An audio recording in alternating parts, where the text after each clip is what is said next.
अवधूत चिंतन श्री गुरुदेव दत्त. श्री स्वामी समर्थ. मंडळी, आपल्या त्रिमूर्ती परिवारामध्ये सहर्ष स्वागत. व्हिडिओला सुरुवात करूया. कुलदेवीची कृपा हवी असेल तर सेवा कोणती करावी, कुलदेवीचा आशीर्वाद कसा मिळतो, या व्हिडिओमध्ये आपण एक असा उपाय बघणार आहोत की ज्याने आपल्याला कुलदेवी स्वप्नात येऊन दर्शन देते अशी मान्यता आहे. त्यामुळे या व्हिडिओला स्किप न करता पूर्णपणे बघा. मंडळी, आपल्या प्रत्येकाच्या घराण्याची एक कुलदेवी किंवा कुलदैवत असते. आपले आजी आजोबा पणजोबा आणि पूर्वजांनी ज्या देवीची श्रद्धेने उपासना केली तीच देवी आपल्या संपूर्ण कुळाचे रक्षण करणारी शक्ती मानली जाते. पण आजच्या धकाधकीच्या जीवनात अनेकांना स्वतःच्या कुलदेवीची नावही माहिती नसते. काहींना माहिती असते पण तिची सेवा कशी करावी, तिची कृपा कशी प्राप्त म्हणजे करून घ्यावी हे माहीत नसते. अनेक जण विचारतात, आमच्या घरात वारंवार अडचणी येतात, कामे पूर्ण होत नाहीत, मनाला शांती लाभत नाही, समाधान लाभत नाही, यावर आम्ही काय करावे? याचे उत्तर एका उपायात नाही, त्यामागे श्रद्धा, सात्विक आचरण आणि सेवा साधना, देवावरील विश्वास महत्वाचा असतो. आपल्या परंपरेत कुलदेवीचे स्मरण हे त्या श्रद्धेचा एक भाग असे मानले जाते. तर या व्हिडिओमध्ये आपण काय बघणार आहोत? कुलदेवी म्हणजे कोण, कुलदेवीची सेवा का करावी, तिचा आशीर्वाद कसा मिळतो, कोणत्या चुका टाळाव्यात, आणि या व्हिडिओमध्ये आपण एक उपायही बघणार आहे ज्याने कुलदेवी आपल्या स्वप्नात येऊन दर्शन देते. आता आपण बघूया कुलदेवी म्हणजे कोण.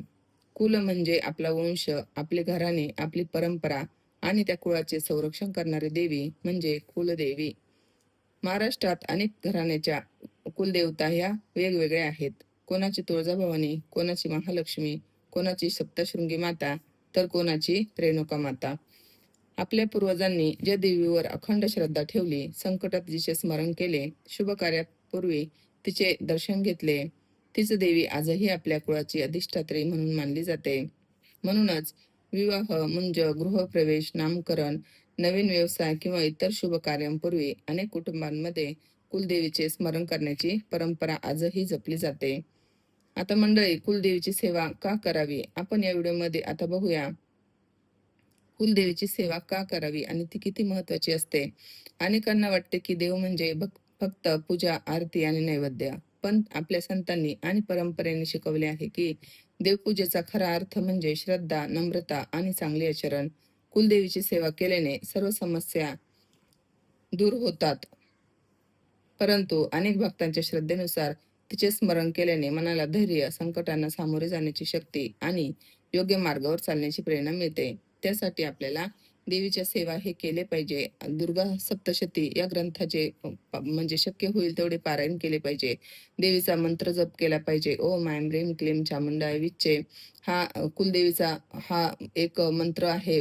नवरत्न मंत्र म्हणून याला ओळखतात. तर हा एवढा प्रभावशाली मंत्र आहे की जो तुम्हाला जसा वेळ भेटेल तसा याचा जप करून आपल्या कुलदेवीची कृपा प्राप्त करू शकता. तर बघा, कुलदेवीची कृपा म्हणजे काय असतं, तर फक्त धनप्राप्ती म्हणजे कुलदेवीची कृपा नसते, तर घरात प्रेम आणि ऐक्य वाढवणे, मनातील भीती कमी होणे, योग्य निर्णय घेण्याची बुद्धी मिळणे, देवभक्तीची आवड निर्माण होणे, संकटांचा सामना करण्याचे बळ मिळणे, हे खरे कुलदेवीची कृपा आपल्यावर असण्याचे लक्षण आहे. आता आपण कुलदेवीचा आशीर्वाद कसा मिळवावा, तर बघा, देवाला महागडे दागिने किंवा मोठे यज्ञ किंवा खर्चिक पूजा आवश्यक नसते. तिला आपले मन निर्मळ पाहिजे, प्रामाणिकपणा पाहिजे आपल्यामध्ये, आई वडिलांचा आपण आदर करतो की नाही, गरजू व्यक्तींना आपण मदत करतो की नाही, आणि भक्तिभावाने देवाचे स्मरण करतो की नाही. देवाला फक्त हा आपला प्रेमळ भाव पाहिजे असतो. तर रोज सकाळी स्नान करून 2 मिनिटे हात जोडून आपण कुलदेवीचे स्मरण करायचे आहे. हे माझ्या कुलस्वामिनी माता, माझ्याकडून जाणून बुजून किंवा अजाणतेपणे काही चुका झाल्या असतील तर मला क्षमा कर. माझ्या कुटुंबावर तुझी कृपादृष्टी कायम राहू दे. ही प्रार्थना मनापासून केली तर भक्ताला मानसिक समाधान मिळते.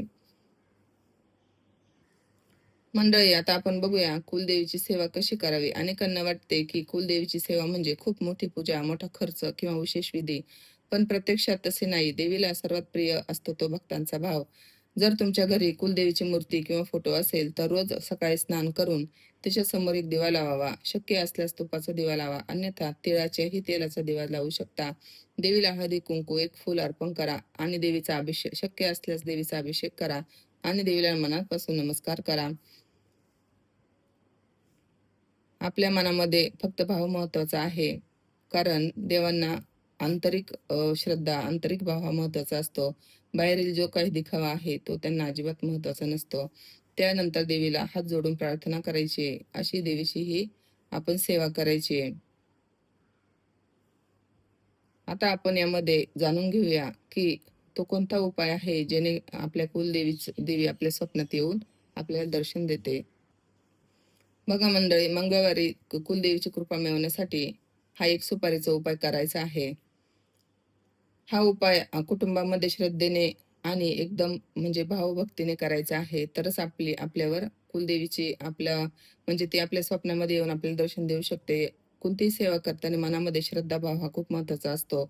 फक्त पूजा करायची म्हणून करायची नाही किंवा काही उपाय फक्त करायचे म्हणून करायचे नाही. तर त्या उपायांमध्ये संपूर्ण म्हणजे 100% हे भाव ठेवला गेला पाहिजे, तरच ते उपाय काम करतात. तर बघा, सर्वप्रथम पूजा करण्याच्या ठिकाणी ₹1 नाणे ठेवायचे आहे. त्या नाण्यावर एक अखंड सुपारी ठेवायची आहे. ती सुपारी तुटलेली किंवा खंडित नकोय. त्यानंतर सुपारीवर काही थेंब फुलाने पाणी शिंपडायचं आहे आणि आता त्या फुलाने पाणी शिंपडून झाल्यावर तो आपण जो काही कलावा घेतलेला आहे, त्याला मौली म्हणतात. जो धागा असतो बघा, आपण यज्ञकंकण म्हणूनही बांधतो, तो आपण सुपारीला बांधायचा आहे आणि मनामध्ये असा भाव ठेवायचा आहे, की "हे माता, मी तुला हे वस्त्र अर्पण करत आहे."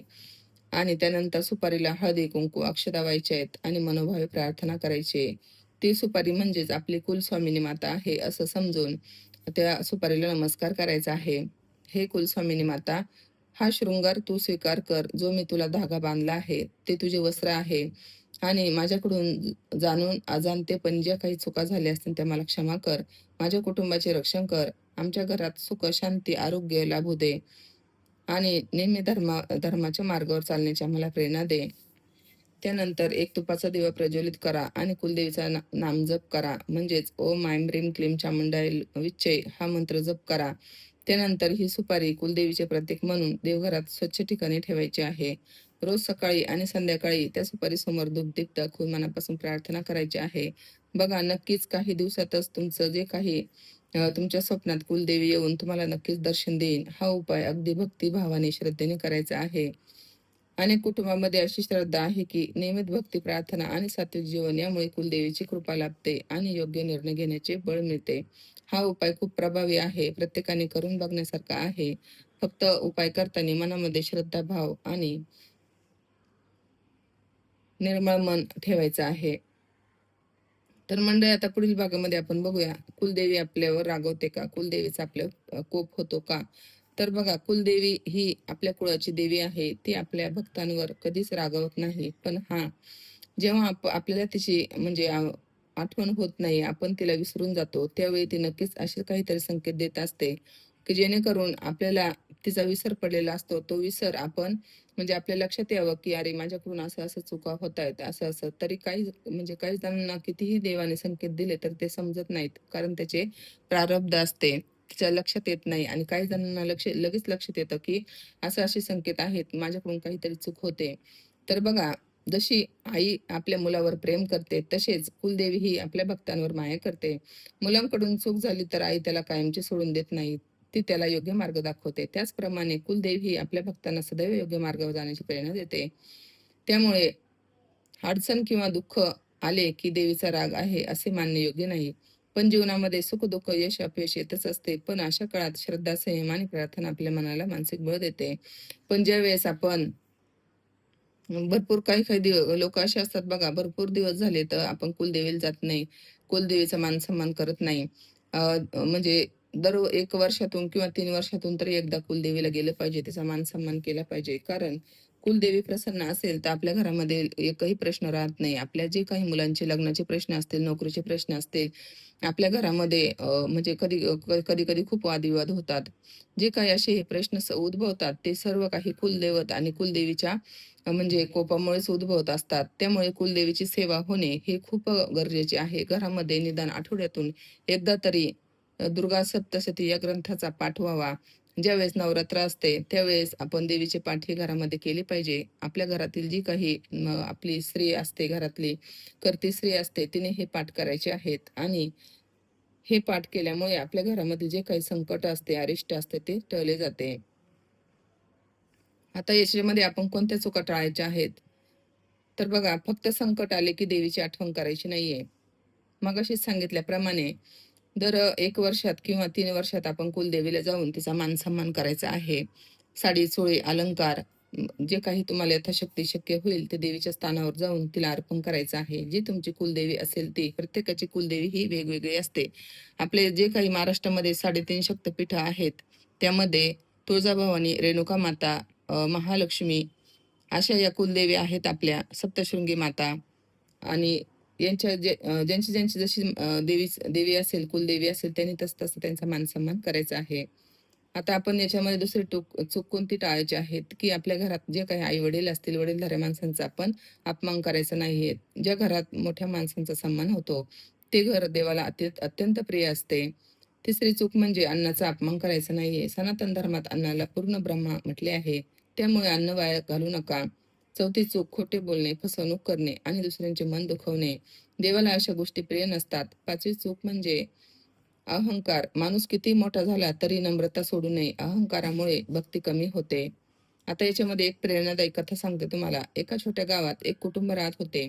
घरात सतत आर्थिक अडचणी, आजारपण आणि भांडणे सुरू असायची. एक दिवस त्यांच्या गावातील एका वृद्ध व्यक्तीने विचारले, "तुमच्या कुलदेवीची सेवा करता का? तुम्ही कुलदेवीची सेवा करता का?" त्यांनी उत्तर दिले, "आम्ही देवाची पूजा करतो, पण आमच्या कुलदेवीबद्दल आम्हाला फारशी माहिती नाही." त्या वृद्धाने त्यांना सांगितले, दररोज 2 मिनिटे कुलदेवीचे स्मरण करा, आई-वडिलांचा आदर करा, घरात प्रेमाने राहा, शक्य असेल तेव्हा गरजूंना मदत करा. त्या कुटुंबाने हे मनापासून स्वीकारले. काही दिवसातच त्यांना चमत्कार झाला असे नाही, पण घरातील भांडणे कमी झाली. सर्वजण एकमेकांशी प्रेमाने बोलू लागले. काम करण्याचा उत्साह वाढला. हळूहळू परिस्थिती सुधारत गेली. तेव्हा त्या कुटुंबाला समजले, देवीने नशीब बदलले नाही, पण नशीब बदलण्यासाठी योग्य विचार आणि धैर्य दिले. हीच खरी देवीची कृपा असते. तर बघा मंडळी, देवीची खरी सेवा म्हणजे केवळ दिवा लावणे किंवा फुलं अर्पण करणे नाही. खरी सेवा म्हणजे आई-वडील, गरजूंना मदत करणे, आई-वडिलांची सेवा करणे, सत्याचा मार्ग धरणे, प्रामाणिकपणा, सदाचार आणि दररोज श्रद्धेने देवीचे स्मरण करणे. तर अशा काही उपासनेपोटी उपायांपेक्षा उपासना मोठी असते, पूजेपेक्षा श्रद्धा मोठी असते आणि श्रद्धेपेक्षा चांगले कर्म सर्वात मोठे असते. तर आपण कुलदेवीला सर्वांनी एकच प्रार्थना करूया, की "हे माझी कुलस्वामिनी माता, आमच्या घरावर तुझी कृपादृष्टी सदैव राहू दे.